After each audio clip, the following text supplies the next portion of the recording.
Olá, muito bom dia. Bem-vindos ao nosso programa Em Destaque, aqui na sua manhã da TV Sim SBT. E hoje nós vamos trazer mais uma conversa importante para você já começar o seu dia, seguir numa reflexão muito mais aprofundada, ter informação. E hoje o nosso assunto fala muito mais sobre as questões ligadas ao direito e à saúde, como que elas se encontram. Aliás, o nosso convidado aqui vai falar muito mais sobre isso pela experiência que tem. Nosso convidado hoje do programa Em Destaque é o Dr. José Luiz Toro, ele que é advogado, professor, consultor jurídico nacional da Unidas, que é a União Nacional das Instituições de Autogestão em Saúde. Ele passa por Vitória, participando de um evento, e abriu um espaço muito importante para também conversar com você no nosso programa Em Destaque. Bem, doutor Toro, muito obrigado pela presença e bem-vindo. Bom dia. Muito bom dia. É um prazer muito grande estar aqui falando com você e todos que acompanham o seu programa para a gente conversar um pouco sobre essa interlocução entre o direito e saúde. Que bom. E talvez as pessoas não entendam, né, onde que essa relação acontece, principalmente quando a gente tem a questão da saúde suplementar no Brasil, né, os planos de saúde. O Espírito Santo é um dos estados que possui, né, um dos níveis mais elevados de proporção da população com acesso a plano de saúde, então é um interesse enorme. O próprio tema em si, obviamente, é importante, mas só para saber que nós temos uma parcela muito importante da população capixaba também, que vai se adequar a essa conversa pelo interesse que ela desperta em todos nós. Agora, doutor, acho que o primeiro panorama que a gente pode trazer é a sua análise, acho que mais geral, sobre essa relação. Ela tem sido muito ligada a questões problemáticas, né, nos últimos tempos no Brasil. Na verdade, se você imaginar que nós temos 25% da população brasileira com planos privados de assistência à saúde, o volume de litígios que nós temos proporcionalmente à quantidade de pessoas que estão na saúde suplementar não é assim tão grande. Você tem uma ideia, mas é significativo. Vou lhe trazer uns dados. Por exemplo, só hoje nós temos no Brasil mais de 900, quase 1 milhão de processos da área da saúde aguardando para julgamento.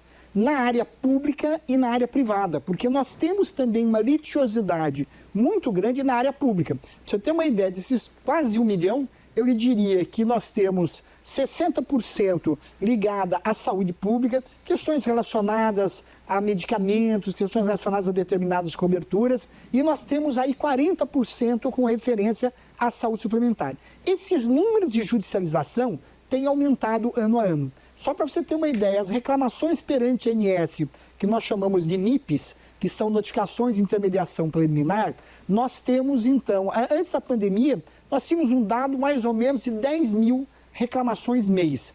Hoje nós temos um dado superior a 30 mil reclamações mês. Então, tem havido um aumento grande, né, da litigiosidade, da judicialização na área da saúde. Se nós formos imaginar 25% da população brasileira, esse número não é tão grande. Mas se nós formos verificar dentro da judicialização, esse número é significativo. Né? E ele tem crescido, tanto na área pública como na área privada. Pela questão que faz essa demanda acontecer, é uma questão de legislação atrasada ou que os rolos de procedimentos ou medicamentos não estão atualizados? O que mais tem feito essa litigiosidade acontecer? Veja, no caso especificamente da saúde suplementar, nós estamos falando de planos privados de assistência à saúde. Nós estamos falando de planos que têm a cobertura, nós estamos falando de uma atividade privada, uma atividade, algumas com finalidade lucrativa, outras como das autogestões, das filantrópicas sem finalidade lucrativa. Mas o que a gente percebe é, primeiro, que a área da saúde é uma área extremamente regulada, extremamente fiscalizada, extremamente disciplinada. Eu diria para você, e a Constituição Federal, no artigo 197, fala que a área de saúde é considerada de relevância pública. Sendo de relevância pública, mesmo sendo da iniciativa privada, ela é extremamente regulamentada, fiscalizada e controlada. E aí nós temos algumas discussões, e você já toca em algumas questões muito importantes, que é, por exemplo, na saúde suplementar, nós temos estabelecido pela Agência Nacional de Saúde Suplementar um rol de cobertura. Ou seja, existem alguns limites previstos na própria lei dos planos de saúde. Então, por exemplo, os planos de saúde não cobrem medicação domiciliar. Exceção feita aos antineoplásicos e os adjuvantes. Então, medicação domiciliar não é coberta pelos planos privados de assistência à saúde. É coberta pelo poder público, mas não é coberta pelos planos privados de assistência à saúde. Nós vamos ter, então, uma série de procedimentos que na própria lei já se estabelece a exclusão. E aí nós temos o rol de cobertura, ou seja, a lei estabelece que cabe à Agência Nacional de Saúde Suplementar estabelecer o rol. O que é o rol? O que tem que ser coberto? Então, dependendo do tipo do plano que você tem, se é um plano ambulatorial, se é um plano hospitalar, se é um plano hospitalar com obstetrícia, se é um plano de odontologia, se é um misto, na verdade, disso tudo, você então tem que um rol de cobertura estabelecido pela ANS. Esse rol, ele é atualizado periodicamente. Eu diria hoje, o rol da ANS é um rol dinâmico, porque qualquer um do povo pode apresentar uma solicitação de incorporação. Existe uma comissão constituída, a Lei 14.307 estabeleceu esse procedimento, existe uma comissão que analisa periodicamente o que é que vai ser coberto, o que não vai ser coberto, as questões de sustentabilidade desse setor e tudo mais, e estabelece o que a gente chama o rol de cobertura. Além do rol de cobertura, nós tivemos em 2022, além da Lei 14.307, tivemos uma outra lei muito importante, que é a 14.454, que eu, permissa haver, né, defendo até a inconstitucionalidade dessa lei, temos até uma ação no Supremo Tribunal Federal discutindo essa lei, mas essa lei estabeleceu o que nós chamamos do extra-rol, ou seja, é a possibilidade, em determinadas situações concretas, de ter uma cobertura além daquela estabelecida no rol. Então, nas situações, por exemplo, onde há uma demonstração de uma eficácia, de uma eficiência de um tratamento com base num protocolo médico e com base em medicina baseada em evidência, ou então um procedimento que era coberto pela Conitec, mas não é coberto. Conitec é com referência à incorporação de tecnologia do SUS, que era coberto, que é coberto pelo SUS, mas não é coberto pelos planos de saúde, ou até, pasmem, uma terceira opção que está na lei, que é se porventura, num determinado país, que tenha uma determinada cobertura, que tenha lá uma agência de incorporação de tecnologia, que tenha essa cobertura poderá ser aqui determinada no país, mesmo sem apreciação da Anvisa. Essa lei traz alguns absurdos. Mesmo sem apreciação da Anvisa, isso é possível. Essa lei está sendo discutida, né, no próprio Supremo Tribunal Federal, mas além do rol, nós temos o extra-rol. Então, na verdade, a questão toda não me parece ser de regulação. Eu acho que nós temos até um excesso de regulação, né? Nós temos até a regulação a mais até. Mas a gente enfrenta questões sérias na judicialização e vou dizer para você que pode ser por vários motivos. Primeiro, existe uma judicialização que é uma judicialização necessária. Quando uma operadora nega alguma coisa que não deveria negar, contrariando a lei, você tem todo o direito a uma cobertura e ela não lhe dá aquela cobertura, nada mais justo que você apelar para a judicialização. Mas existe uma judicialização que é uma judicialização, muitas vezes, que é considerada abusiva, que é considerada predatória. É uma judicialização, às vezes, por exemplo, de você querer exigir alguma coisa que não está previsto na legislação. Então, você quer uma determinada cobertura. Então, por exemplo, vamos imaginar, sendo assim bem didático, saiu num programa de televisão no domingo à noite que lá na Holanda tem uma determinada cobertura. É muito comum, na segunda-feira de manhã, essa pessoa procurar a operadora de plano de saúde para ter aquela cobertura que ela viu ontem num programa no domingo à noite. Se a operadora não der, na segunda tarde ela está judicializando. Ela está entrando em juízo para ter uma cobertura que não tem previsão no rol, que não tem muitas vezes respaldo na ciência.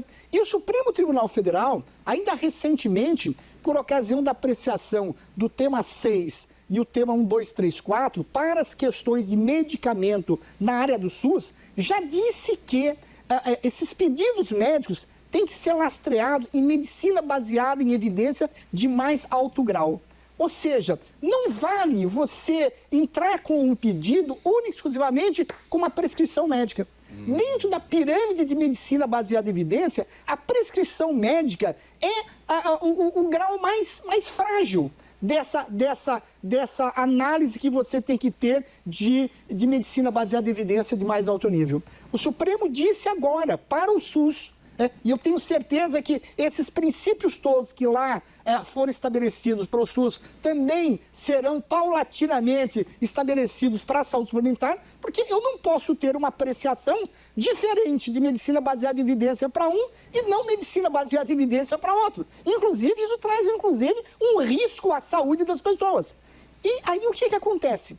Você deixa o Poder Judiciário resolver questões que são questões médicas, que são questões da ciência, que são questões técnicas, que são questões, muitas vezes, que já foram apreciadas pela Conitec, que já foram apreciadas pela ANS, que já foram apreciadas pela Anvisa, e você vai deixar para o juiz. Muitas vezes, eu até sempre uso em sala de aula o exemplo, né, de um juiz, na sexta-feira, 5 horas da tarde, que aparece lá um advogado com um pedido de liminar com base numa prescrição médica, e ele tem que decidir dizendo, olha, que a pessoa pode morrer, ou pode... e ele não tem respaldo nenhum técnico para poder dizer se aquilo é certo ou aquilo é errado, se aquela liminar tem que ser dada.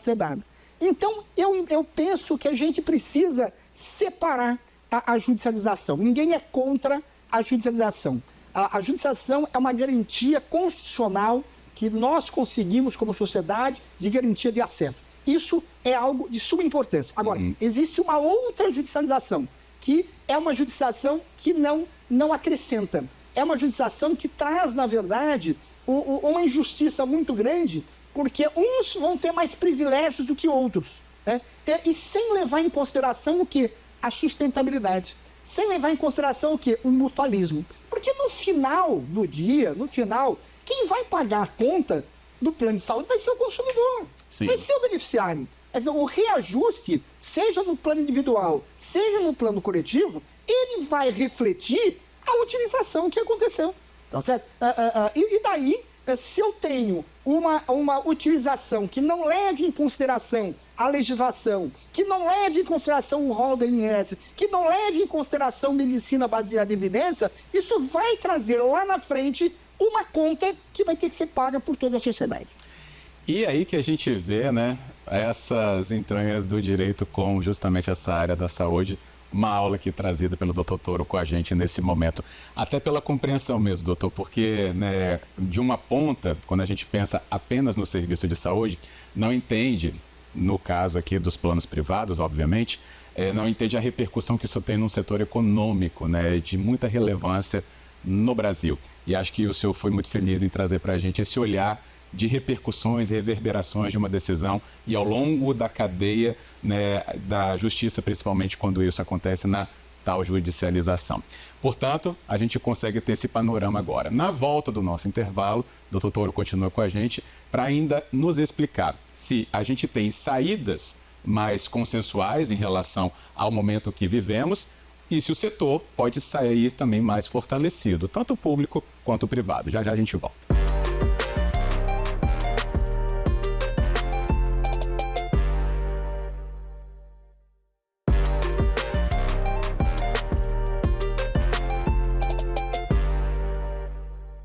De volta com o nosso programa em destaque aqui na sua manhã da TV Sim SBT e retomando a conversa com o nosso convidado presente aqui no estúdio hoje, com muito orgulho aqui para o nosso programa, Dr. José Luiz Toro, ele que é advogado, professor, consultor jurídico nacional da Unidas, que é a União Nacional das Instituições de Autogestão em Saúde.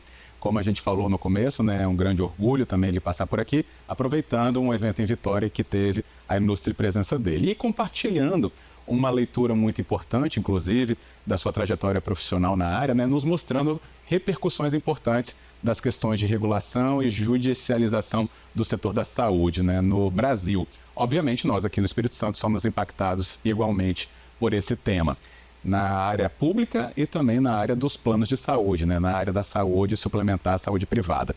O doutor nos explicou bastante sobre essas questões que devemos ter atenção no primeiro bloco, obviamente, com as repercussões na área jurídica de se fazer uma ação, pedindo, né, uma cobertura, pedindo então também acesso a algum medicamento específico, dependendo obviamente das condições colocadas ali por uma das partes. E eu falei, será que a gente tem então caminhos consensuais a traçar ou já apontados para que o setor tenha mais até força para poder ter as suas coberturas e o atendimento que a população espera que tenha? Doutor, o que você enxerga por toda a experiência que reúne, por tudo que então tem de olhar sobre o setor, sobre um caminho melhor para que a gente tenha então evolução. Muito bom. Só concluindo, nós quando falamos de planos privados de assistência à saúde, nós temos planos sem finalidade lucrativa e planos com finalidade lucrativa. As autogestões, por exemplo, são os próprios servidores, são os próprios patrocinadores, são os próprios empregados que organizam os seus planos. Mas, no final, vão ter que pagar a conta da mesma forma, né? Todos vão ter que pagar a conta. Como é que nós podemos minimizar esses problemas? E falava eu nesse evento que você mencionou, que eu entendo que existem maneiras de nós mitigarmos esses riscos que tem de judicialização na saúde suplementar, riscos de denúncias na Agência Nacional de Saúde Suplementar e de processos administrativos sancionadores na Agência Nacional de Saúde Suplementar. Primeiro aspecto que eu queria chamar a atenção é uma coisa que eu acho que é muito importante, tanto na área pública como na área privada, que é o que nós chamamos de educação para o consumo. Por sinal, o próprio Código de Defesa do Consumidor coloca como um direito básico do consumidor ser devidamente, ostensivamente informado. O que a gente vê nesses processos, muitas vezes, é que muitos dos problemas surgem por uma falha de comunicação. Uhum. Muitas vezes a operadora não se comunica bem com os seus beneficiários, muitas vezes os prestadores e as operadoras prestadores de serviços, né, os credenciados, não se comunicam bem com as operadoras, e isso acaba gerando um conflito, né? Acaba gerando uma ação judicial, acaba gerando um processo administrativo sancionador. Nós temos uma norma nova, e é importante o seu programa, que entrou em vigor agora, dia 1º de julho, chamada Resolução Normativa 623, da ANS. Essa resolução, ela trata, eu chamo como a resolução do acolhimento. Ela trata do atendimento presencial, do atendimento telefônico, do atendimento virtual. Nós já tínhamos uma outra norma que tratava a respeito disso, só que nós tivemos alguns avanços muito significativos nessa 623, por exemplo, o atendimento virtual. Porque da pandemia para cá, né, hoje muitas dessas relações se resolvem de forma virtual. E não tinha uma resolução, não tinha uma regulação específica sobre essa norma. Sobre esse tipo de atendimento. Uma outra coisa importante que essa resolução traz é o que eu chamo de uma autorregulação regulada, é a necessidade das operadoras de planos privados de saúde terem uma metodologia própria, uma metodologia de acompanhamento da resolutividade de cada um dos seus canais de atendimento. Ou seja, eu preciso mensurar os canais de atendimento e saber se eles estão sendo satisfatórios ou não estão sendo satisfatórios, se eu estou me comunicando bem ou se eu não estou me comunicando bem. A partir então de agora, a partir de 1º/7, as operadoras precisam criar essa metodologia. A ANS trata da macro-regulação, a micro-regulação. Que metodologia que vai ser? É a operadora que vai ter que analisar, tendo em vista o seu público, como que ela vai mensurar, como que ela vai avaliar cada canal de atendimento. Porque a partir de agora, a ANS ela traz uma nova dinâmica no processo de fiscalização, que vai ser complementada logo mais com algumas outras normas, onde ela sai de uma dinâmica de comando e controle é eu tenho a norma e vou punir, para uma dinâmica que a gente chama de uma regulação mais responsiva, uma autorregulação regulada, onde as próprias operadoras vão ter que se autoavaliar. A ANS vai fiscalizar mais, até porque ela não tem braços e pernas para fiscalizar todo o Brasil, ela vai fiscalizar através de indicadores, através do Índice Geral de Reclamações, onde ela, trimestralmente, ela vai acompanhar esses índices dessas operadoras. Essas operadoras vão ter, por parte da ANS, um índice que a gente vai chamar de meta de excelência, e vamos ter, para aqueles que não atingiram a meta de excelência, o que a gente chama de meta de desempenho, onde trimestralmente eu vou ter que comparar o meu desempenho com o desempenho do trimestre anterior. E a partir daí, algumas ações de fiscalização virão. E também algumas medidas que a gente chama de uma regulação premial. ou seja, aquelas que atingirem metas de excelência, aquelas que atingirem metas de desempenho vão ser divulgadas. Isso vai trazer um dado, inclusive, na concorrência, né? E também aquelas que não atingiram vão ter um agravamento das penas, né? E as multas vão, inclusive, aumentar, possivelmente 2,7 vezes. O pessoal já reclama que a multa é alta, mas ela vai ser maior ainda, 2,7 vezes. Mas a multa demonstrou ao longo desse processo histórico que a multa só não resolveu o problema, ou seja, alguns que são reincidentes continuaram sendo reincidentes. Então não é necessariamente a multa que inibe alguém de descumprir a norma. Né? Então há necessidade de se repensar. Então essa regulação que começou agora, dia 1º/7, eu tenho certeza que isso traz uma mudança muito significativa para os operadores. Pra você ter uma ideia, a partir então do 1º/7, uma negativa de cobertura tem que necessariamente ser dada por escrito para o beneficiário.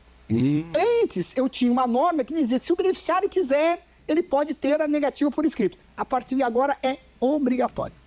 Eu tenho prazos, 5 dias úteis, dependendo do atendimento, 10 dias úteis, se é um caso, por exemplo, de internação eletiva, ou se é um caso de procedimento de alta complexidade, que eu tenho um prazo operadora para executar em 21 dias úteis. Com 10 dias úteis, eu tenho que mandar uma correspondência, uma comunicação para o beneficiário dizendo se não foi coberto, por que ele não foi coberto. Isso é uma grande inovação. Sim. Né? Isso é uma grande inovação. A partir de agora também, até porque nós vivemos esse mundo virtual, eu não posso mais, como operadora, quando alguém me pergunta, mas como é que está o meu pedido lá? Eu não posso usar expressões vagas. Está em andamento, está em análise, não posso mais. Eu preciso esclarecer o momento que aquele pedido está, o porquê que está demorando, qual que é a justificativa. Isso é uma inovação muito considerável que vem nessa resolução 623. Porque, veja, nós estamos numa realidade muito diferente. Hoje, por exemplo, quando você compra, vamos dizer, flores para alguém, você consegue, num determinado site, você consegue acompanhar desde o momento que você fez o pedido, do momento que estão preparando, do momento que foi despachado, do momento que está entregue na sua casa. Hoje nós estamos acostumados com isso, com diversos, não vou citar nome de fornecedores, mas vocês entenderam, nós temos diversos fornecedores hoje que nós conseguimos, através do nosso celular, ter um acompanhamento do nosso pedido. A ideia é que a partir de agora o beneficiário do plano de saúde tenha a mesma situação. Que excelente. Né? Tem a mesma situação. E vejam, volto a dizer, muitos dos problemas que nós encontramos não necessariamente é devido à má-fé ou é devido à ilicitude, mas é devido a uma falha de comunicação. Então, a partir de agora, as operadoras têm que rever o seu processo, têm que avaliar os diversos canais que ela tem de atendimento do beneficiário. Eu entendo que aí, você veja, educação para o consumo, essas medidas que estão vindo aí pela resolução 617, nós temos outros instrumentos que já existem na legislação, como, por exemplo, a junta médica. Quando há um pedido do beneficiário através do seu médico assistente, que a operadora rejeita, há a possibilidade de pedir uma junta médica.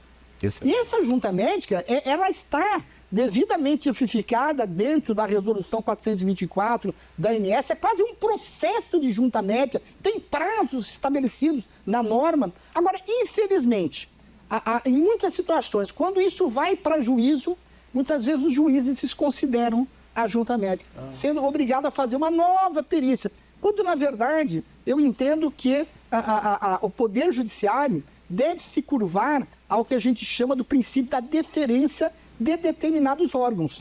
Sejam órgãos como o Conitec, como a ANS, como a Anvisa, seja a própria junta médica, a gente já começa a ter decisões judiciais prestigiando. Claro, se a junta médica estiver de acordo, se a junta médica tiver a fundamentação, ela é válida. Né? Então, a gente vai tendo instrumentos, a ouvidoria, né? a ouvidoria que é a possibilidade, e essa resolução 623 estabelece que na medida que eu dou a comunicação para a pessoa que o pedido dela foi negado com fundamento na lei ou com fundamento do contrato, eu preciso também dizer para ela que ela tem o direito de reanálise.